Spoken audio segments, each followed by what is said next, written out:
राजस्थान के हनुमानगढ़ में MiG-21 लड़ाकू विमान के क्रैश होने के बाद फिर से कई सवाल खड़े हो रहे हैं। सवाल है विमानों की सुरक्षा को लेकर और सवाल ये भी है कि दुनिया के कई देश जब MiG-21 को रिटायर कर चुके हैं तो फिर भारत की आखिर क्या मजबूरी है, वो भी तब जब भारत के पास तेजस और राफेल जैसे विमान हैं। ऐसे में भारतीय वायुसेना को MiG-21 से मुक्ति कब मिलेगी? एक समय था जब MiG-21 विमानों को भारतीय वायुसेना की रीढ़ की हड्डी माना जाता था, लेकिन पिछले कुछ सालों में हुए एक के बाद एक हादसों की वजह से MiG-21 को अब उड़ता हुआ ताबूत कहा जाने लगा है। MiG-21 वही विमान है जिससे उड़ान भरते हुए विंग कमांडर अभिनंदन ने साल 2019 में पाकिस्तान के ताकतवर विमान F-16 को मार गिराया था, लेकिन आज यही विमान सवालों के घेरे में है।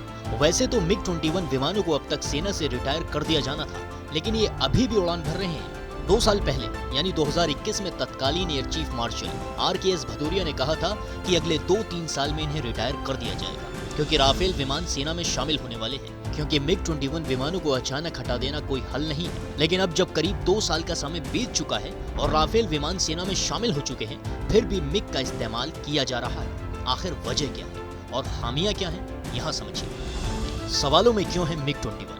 पहला कारण रफ्तार। MiG-21 की ताकत ही उसकी सबसे बड़ी कमजोरी है। 2500 किलोमीटर प्रति घंटा की स्पीड से उड़ान भरने की क्षमता, लैंडिंग के वक्त रफ्तार करीब 350 किलोमीटर प्रति घंटा।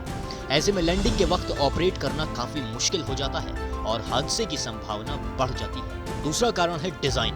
दरअसल MiG-21 की कैनोपी साइज में बहुत छोटी है।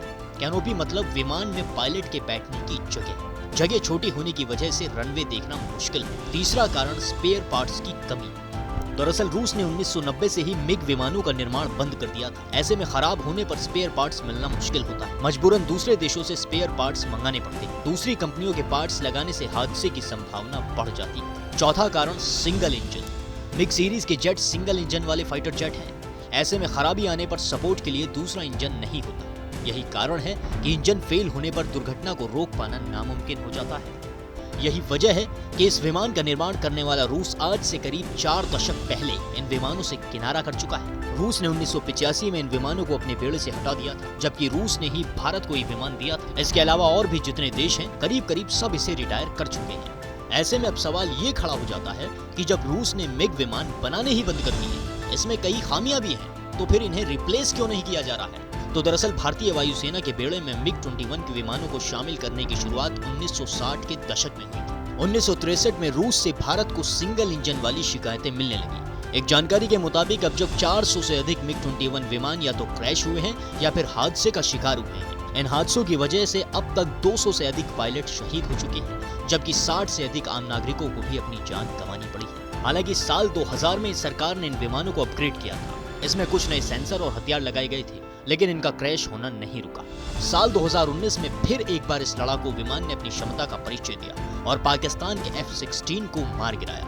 इससे पहले 1971 की जंग में भी पड़ोसी मुल्क पाकिस्तान पर यह जमकर गरजा था, लेकिन हाल की घटनाओं को देखते हुए वायुसेना इस विमान को अपने बेड़े से हटा रही है। 2025 तक इन विमानों को पूरी तरह से रिटायर देने की योजना है। फिलहाल भारतीय वायुसेना के पास विमानों की कमी है, इसलिए इन विमानों का इस्तेमाल किया जा रहा है। भारतीय वायुसेना MiG-21 कैटेगरी के 22 विमान की एक स्क्वाड्रन को पहले ही हटा चुकी है। फिलहाल 3 स्क्वाड्रन बचे हुए हैं, जिन्हें 2025 तक रिटायर कर दिया जाएगा। इस खबर पर आप भी हमारे साथ अपनी राय जरूर साझा करें। बाकी देश और दुनिया की तमाम बड़ी खबरों के लिए देखते रहें TV9 भारतवर्ष डिजिटल।